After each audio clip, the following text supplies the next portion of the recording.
gentleman from New York is recognized. Madam Speaker, I now yield 3 minutes to the gentleman from Rhode Island, the sponsor of this legislation, Mrs. Cicilline. The gentleman from Rhode Island is recognized. Thank you, Mr. Chairman, and I rise to support H.R. 5, the Equality Act. I have to stop for a second and take in this momentous occasion, for I have the honor of being on the floor of the U.S. House of Representatives speaking in favor of a bill that I've worked on for the past 5 years that will finally give full legal equality to the LGBTQ community here in America. This is truly historic. I want to thank Chairman Nadler, who has been an unwavering ally and supporter of LGBTQ rights throughout his career, and thanks Speaker Pelosi, Leader Hoyer, and our whip, James Clyburn, who have all showed tremendous leadership in helping to get this bill to the floor. I want to acknowledge and thank my LGBT Equality Caucus co-chairs, who have shown extraordinary leadership, not just in blazing a trail for future LGBT leaders, but in being friends and partners in this fight to get where we are today. I also want to thank our colleagues in the Senate for their extraordinary leadership. And most importantly, we wouldn't be here today without the determined efforts of the advocates and allies in the civil rights and LGBTQ rights community who banded together to fight for the common values of dignity and equality under the law. Throughout my life, I've seen firsthand the struggles that many in my community have faced in achieving the American dream. The right to live freely without fear of persecution or discrimination is one many in the LGBTQ community felt was an impossibility for so long. The fact that we're here today about to vote on this legislation, which has the bipartisan support of 241 members of the House, is in and of itself an achievement. And it was not easy to get here. It was only 4 short years ago that the Supreme Court struck down the Defense of Marriage Act, finally allowing members of the LGBTQ community to marry in every state. Don't ask, don't tell was the law of the land until 6 years ago, and today the Trump administration is forcing the men and women in our armed forces back into the closet and taking steps to target the LGBTQ community in a variety of ways. The forces working against progress are strong, but together we are stronger. We've made great strides in fighting for LGBTQ rights under the law, but make no mistake, there are many people in this country, including in this administration, who are actively working to undermine our hard-fought gains. And that's why it's so significant that we have such strong and diverse support for the Equality Act. And I don't just mean 241 bipartisan co-sponsors in the House. Look at the 47 bipartisan sponsors in the Senate, the more than 200 businesses in every state in the country who have endorsed the bill, and the dozens of associations, advocacy groups, civil rights groups, and faith groups that back it. The Equality Act has the support of a majority of the American people in every state. Let that sink in. In every single state in the country, the American people think that it's time to protect the LGBTQ community.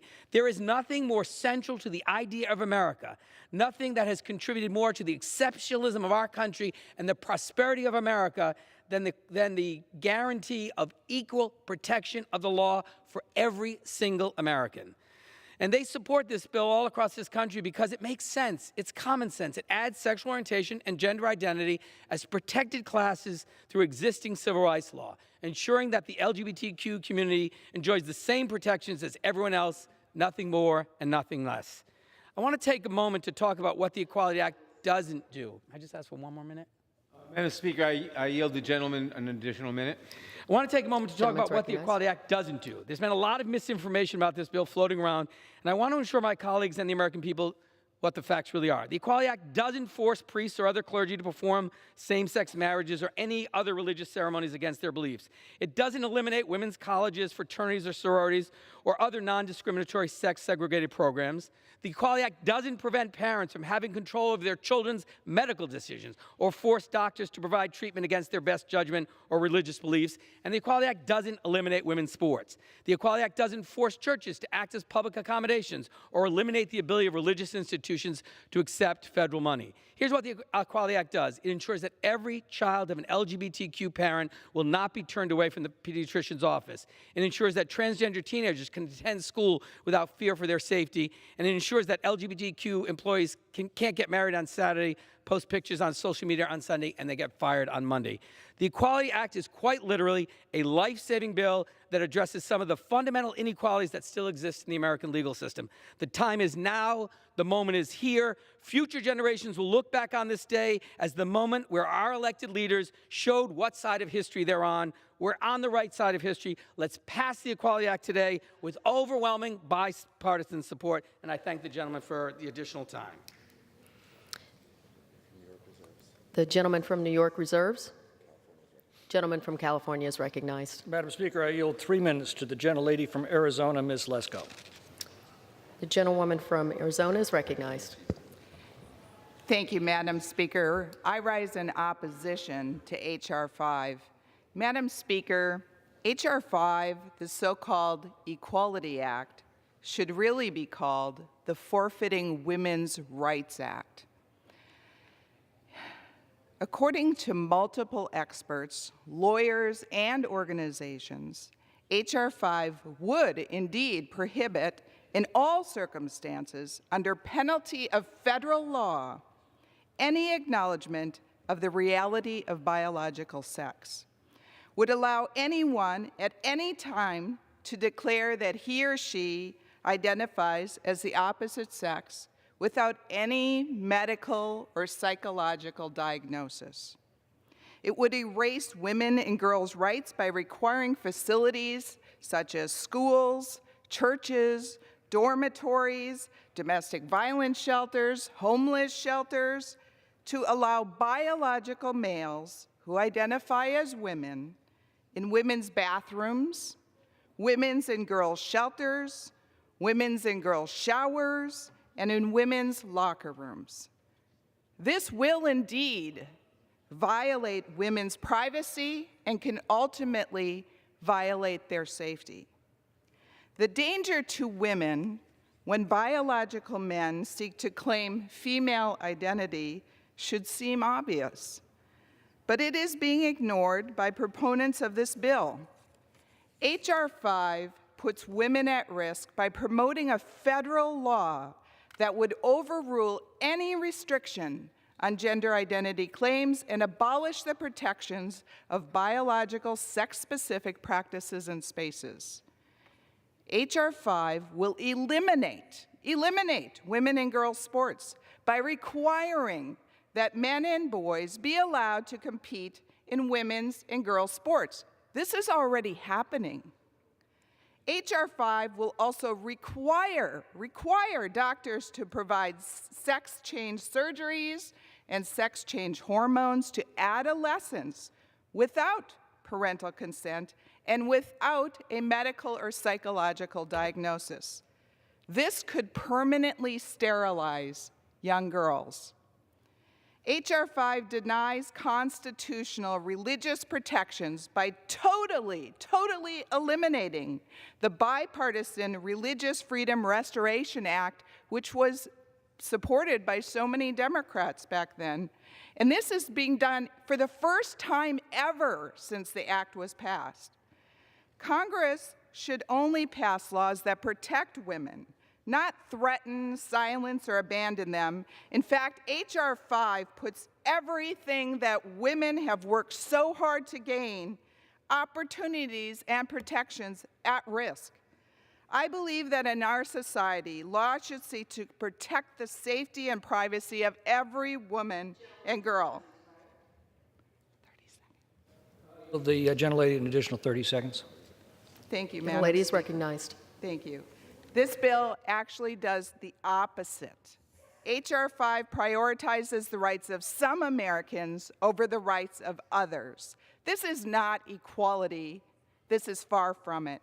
Madam Speaker, I speak before you now, willing and desiring to work with any and all of my colleagues on policies that will truly promote women's rights and equality. However, this bill unfortunately does neither. With that, I urge opposition of this bill, and I yield back the balance of my time to Representative McClintock. Thank you. The gentleman reserves. New York is recognized. Madam Speaker, I now yield 1.5 minutes to the co-chair of the Equality Caucus, the gentleman from Wisconsin, Mr. Pocan. The gentleman from Wisconsin is recognized. Thank you, Madam Speaker. This is the gentleman from New York. Look, this is not about a red herring about men wanting to play in women's sports. Please, this is about people like my husband, Phil, and I. We've been married for almost 13 years. We're a pretty boring married couple, probably not all that different than most people in Congress. We try to sleep in a little on the weekends. We sometimes argue over what to watch on TV, and we cherish the limited time we have with our friends and family. And we're really lucky because we live in Wisconsin, the first state in the nation to pass a gay and lesbian civil rights bill back in 1982, and it was signed by a Republican governor. But that's not true for a majority of America. If we pass the Equality Act, people like Phil and I can be free to love who we love, and we can live where we want to live, and we can work where we want to work without being fired or evicted simply because of who we are or who we love.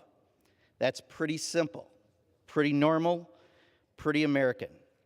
Today, we here in Congress can protect our LGBTQ constituents who want to live a life like Phil and mine, like yours, free of unfair prejudice and discrimination. I hope that you will do the right thing today and join me in supporting the Equality Act. I yield back. The gentleman.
On this vote, the yeas are 236, the nays are 173. The bill is passed.